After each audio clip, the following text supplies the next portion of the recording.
오늘은 우리가 너무 익숙하게 먹는 계란에 관한 이야기입니다. 몸에 좋기로 소문난 완전식품 계란. 하지만 조심해야 할 음식 궁합이 있다는 사실 알고 계셨나요? 계란 잘못 먹으면 오히려 독이 될 수 있다는 사실. 영상 끝까지 보시면 일상 속에서 놓치기 쉬운 건강 상식을 챙기실 수 있을 거예요. 안녕하세요. 든든한 정보입니다. 시작하기 전에 구독과 좋아요는 콘텐츠 제작에 큰 힘이 됩니다. 계란 콜레스테롤 괜찮을까? 먼저 많은 분들이 걱정하는 게 계란 속 콜레스테롤이죠. 계란 한 개엔 콜레스테롤 210mg이 들어 있습니다. 세계보건기구 WHO는 하루 섭취 권장량을 300mg으로 제시했기 때문에 계란 2개만 먹어도 넘는 거 아닌가 걱정이 되실 수 있어요. 그래서 중장년층이나 고지혈증이 있는 분들은 계란을 꺼리기도 합니다. 하지만 실제 연구를 보면 계란 섭취가 혈중 콜레스테롤 수치를 크게 높이지는 않습니다. 그 이유는 계란 노른자에 들어있는 레시틴이라는 성분 때문입니다. 레시틴은 콜레스테롤의 흡수를 막고 체외로 배출을 돕는 역할을 해요. 뿐만 아니라 계란 속 콜레스테롤의 대부분은 HDL, 즉 좋은 콜레스테롤입니다. 심장 건강, 혈관 건강에 긍정적인 영향을 줄 수 있는 콜레스테롤이죠. 결론은 계란 자체는 해롭지 않습니다. 함께 먹는 음식이 문제일 수 있다는 거죠. 첫 번째, 차와 계란. 첫 번째 궁합이 안 좋은 음식은 바로 차입니다. 계란을 먹고 나서 따뜻한 차 한 잔 생각보다 많은 분들이 즐기시죠. 하지만 차에는 탄닌산이라는 성분이 풍부합니다. 이 성분이 계란의 단백질과 만나면 탄닌 단백질이라는 물질을 만들어내는데요. 이 탄닌 단백질은 장의 연동 운동을 방해하고 영양소의 흡수를 떨어뜨리며 심하면 변비까지 유발할 수 있습니다. 더 심각한 건 좋은 성분은 흡수 안 되면서 유해물질이나 발암물질은 흡수될 확률이 높아진다는 연구도 있다는 점입니다. 그래서 계란을 드신 후에는 최소 1시간 이상 지나서 차를 드시는 것이 좋습니다. 특히 홍차, 녹차, 보이차처럼 탄닌이 많은 차는 더 주의가 필요합니다. 두 번째, 두유 또는 콩국. 두 번째는 두유나 콩국 같은 콩 기반 식품입니다. 건강식 하면 빼놓을 수 없는 식물성 단백질이죠. 그런데 두유 속 리신, 트립토판 같은 성분은 계란 흰자에 풍부한 난소단백과 결합해서 서로의 영양소 흡수를 방해할 수 있습니다. 좋은 음식끼리 조합했는데 결과적으로는 영양가가 낮아지는 셈이에요. 특히 아이들에게 계란과 두유를 한 끼로 주시는 경우 오히려 소화 흡수가 잘 안 되고 부담이 될 수 있으니 30분 이상 간격을 두고 드시는 걸 권장합니다. 같이 먹는 것보다 시간차를 두는 게 더 영양가 있게 섭취하는 방법입니다. 세 번째, 유제품, 우유, 요거트 등. 세 번째는 유제품입니다.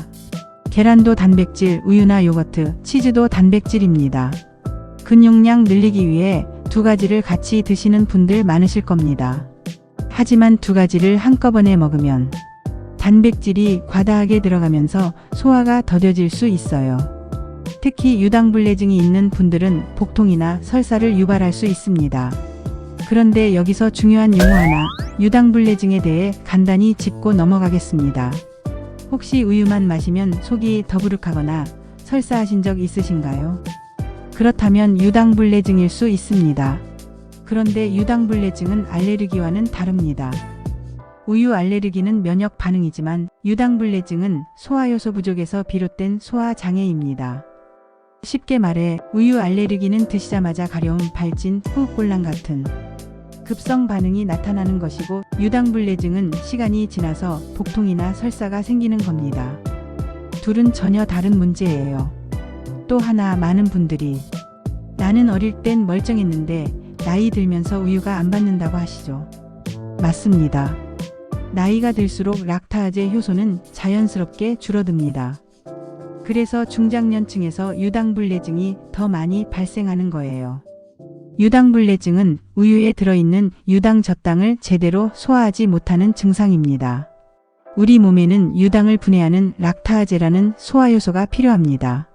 그런데 이 효소가 부족한 사람은 유당을 소장해서 분해하지 못하고 그대로 대장으로 넘어가면서 복통, 설사, 가스참, 더부룩함 같은 증상이 생깁니다.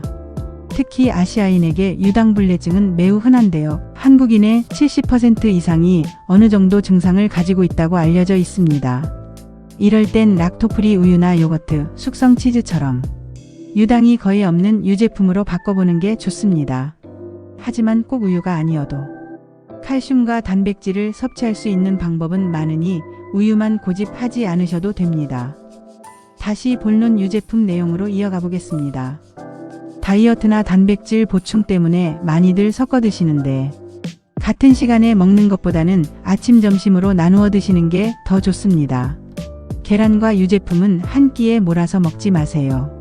네 번째, 약, 특히 항생제, 철분제. 네 번째는 약입니다. 계란 속 단백질이 약물의 흡수를 방해할 수 있습니다. 특히 항생제, 철분제, 갑상선 약 등은 영양소와 상호작용이 잘 일어나기 때문에 약효가 떨어지거나 위에 부담을 줄 수 있습니다. 약 복용 전후 최소 1시간은 계란 섭취를 피하셔야 합니다. 다섯 번째, 바나나. 마지막 다섯 번째는 바나나입니다. 계란은 단백질, 바나나는 당과 식이섬유가 풍부한데요. 이 두 가지를 함께 먹으면 소화 과정에서 충돌이 생겨 일부 사람에게는 복부 팽만이나 가스, 더부룩함을 유발할 수 있습니다. 특히 공복에 계란과 바나나를 함께 먹는 경우 소화기관에 부담을 줄 수 있어 주의가 필요합니다. 식단상 꼭 함께 드셔야 한다면 계란과 바나나 사이에 30분에서 1시간 정도의 간격을 두는 것이 좋습니다.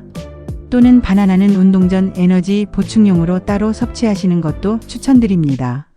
이런 궁합 문제는 화학적 반응 때문입니다. 탄닌, 단백질, 인지질, 산성 성분들이 만나면서 영양 흡수 효율이 떨어지거나 소화 불량을 유발하게 됩니다. 그래서 중요한 건 음식의 질도 있지만 먹는 타이밍과 조합입니다. 이 원리는 감, 포도껍질, 초콜릿, 고지방 식품 등에도 적용될 수 있습니다. 즉, 계란만 잘 먹어도 건강은 지킬 수 있지만 언제 어떻게 먹느냐가 더 중요합니다. 그래서 식품 궁합이 중요한 겁니다. 올바른 식사 루틴은 같은 단백질이라도 나눠 먹는 것이 좋습니다. 계란 1시간 후 차 또는 두유 그리고 약. 시간차가 가장 중요한 포인트입니다. 요약 정리.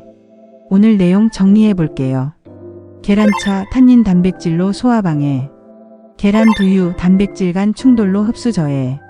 계란 유제품, 위장 부담, 유당불내증 위험. 계란 약, 약효 저하 및 소화 장애. 계란 바나나, 복부 팽만이나 가스, 더부룩함 유발. 계란은 정말 훌륭한 식품입니다. 잘 먹으면 최고의 건강식품이죠. 하지만 잘못된 조합은 오히려 독이 될 수 있어요. 상극인 음식과 함께 먹으면 영양 흡수가 방해되고 건강에 해가 될 수도 있다는 것.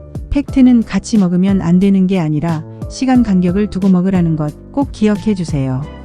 오늘 영상이 건강에 도움이 되셨다면 구독과 좋아요, 알림 설정 부탁드립니다. 든든한 정보는 여러분의 건강한 일상을 응원합니다. 시청해 주셔서 감사합니다.